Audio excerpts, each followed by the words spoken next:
Bonjour, en ce 16 février, c'est avec Philippe Leduc que nous nous poserons la question « La foi, est-ce croire sans voir ?» Le texte qui nous est proposé se trouve dans Jean 20, verset 29.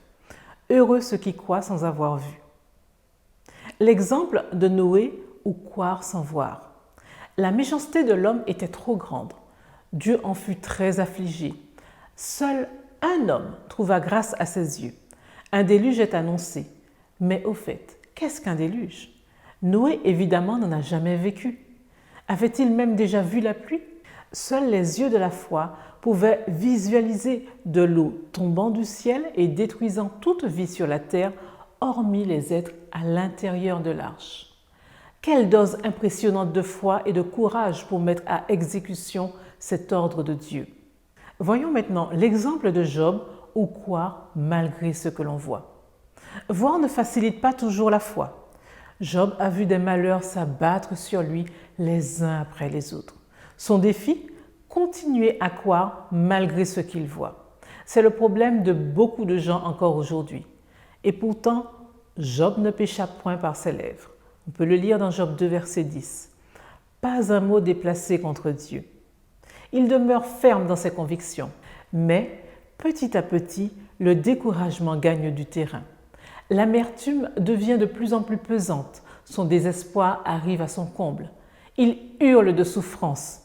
Pourtant, dans un flot de paroles déchirantes se cachent des trésors de confession de foi. Malgré tout, l'espérance demeure. Job a eu raison d'espérer, car le texte se termine par un retour à la prospérité. La parole de Dieu est vivante et elle nous fortifie. Dieu, lorsque nous sommes au fond du gouffre, nous souffle à l'oreille « Je t'aime, je ne t'oublie pas ». Voyons l'exemple de Thomas, ou voir pour croire.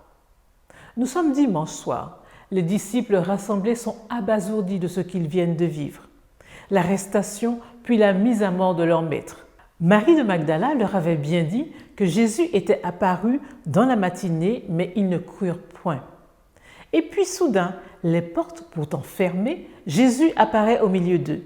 Les disciples sont stupéfaits, mais Jésus choisit de se révéler totalement à eux. « Voici ma main, touche, c'est moi, tu ne rêves pas. » Ni reproche, ni controverse. Il répond ainsi point par point aux souhaits de Thomas.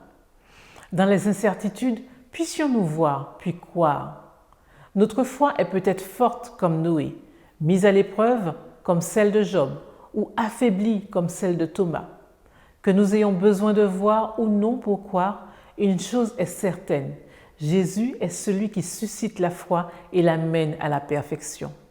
Je le crois aujourd'hui par la foi et je le verrai.